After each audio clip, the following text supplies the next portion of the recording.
there are really only 4 laws in creation that allow you to experience everything that you experience. Law number 1 is that you exist. Can't do much about that. Now, when we talk, first of all, about laws, we're not talking about the type of laws that you have on your planet that are, in that sense, arbitrary rules and regulations that can be broken or changed or rewritten or ignored. But the idea is even beyond what many of you call laws of physics, because even some of these are only germane to your particular universal reality, and in other dimensions, many of the so-called laws that you have labeled do not really apply. We are talking about real laws, because real laws cannot be broken. Cannot be broken. It is impossible. And it is these 4 laws that give structure to all of creation. So, as we have said, law number 1, you exist. And what that actually means, when taken out to its ultimate logical understanding, is that if you exist now, you always will, and you always have. Therefore, you may change form, but you will always exist in some way, shape, or form. Because isness is the only quality that existence has. It does not know how to become non-existence. Non-existence is already full of all the things that will never exist, and there is no room in non-existence for that which does exist. That which exists only has one quality, to be, and thus that is the only thing it will always be. So if you do exist, you always will. So relax. Law number 2. The one is the all, and the all are the one. And this simply means that all of the pieces together form the one. And the one is the one, but knows itself simultaneously as all the pieces. What this means is that creation is not separate from the Creator, but is made of the Creator, and that there is no outside to it. Everything that is, every discrete person, place, thing, every discrete concept, every discrete part is a part of one same whole, and also, holographically, every single part is the whole, expressing itself as a part of the whole. So the second law, the one is all, the all are one. Law 3, what you put out is what you get back. Very simple.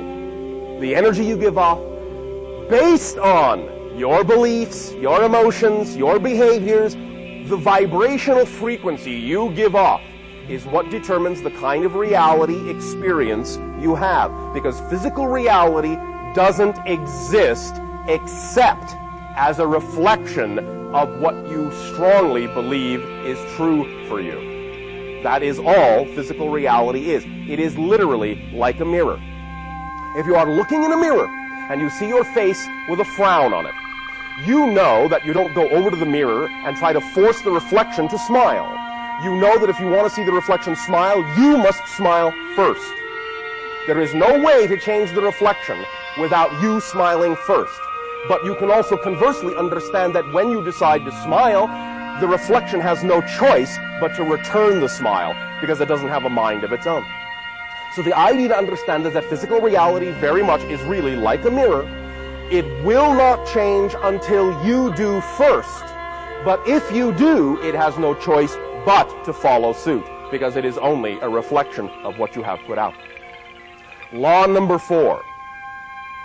Change is the only constant, and everything changes except the first 3 laws.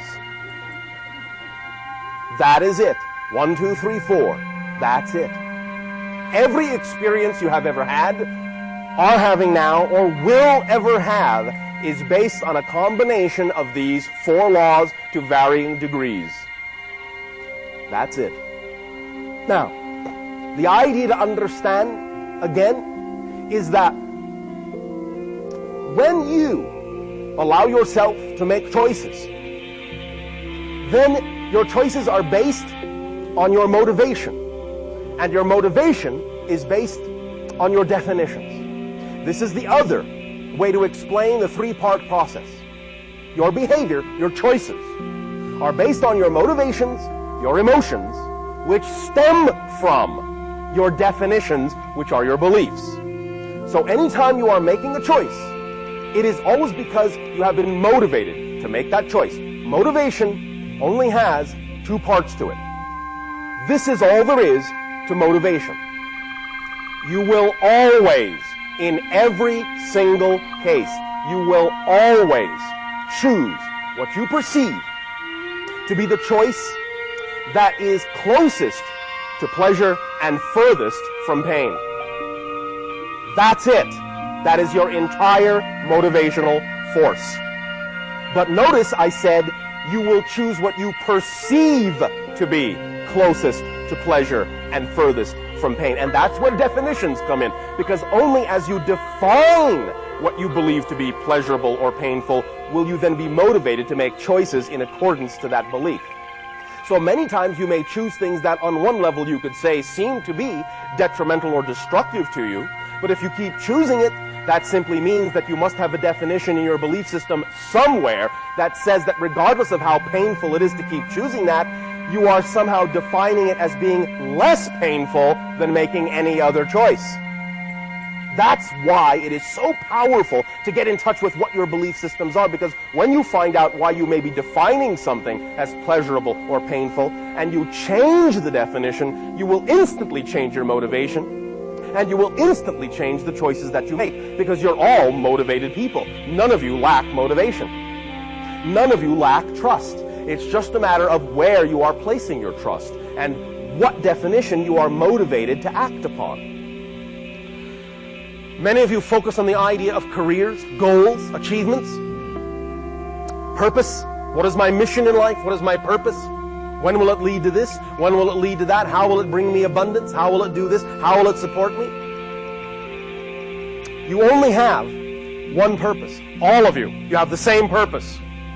Different, but the same.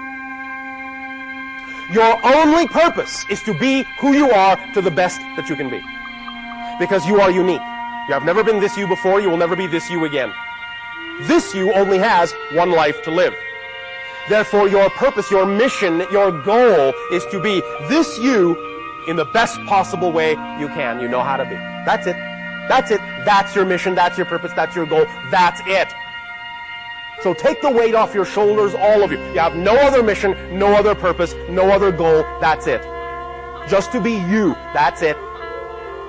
Now, what you call projects, careers, goals, achievements, these are your chosen methods of expressing the goal of being yourself, but they are not the goal. They are not the mission. They are not the purpose. You are the mission, to just be you. However you choose to express that is up to you. We would suggest that you choose to express it in the way you believe is most harmoniously aligned and representative with the joy of who you are. But those things you do are not the goals.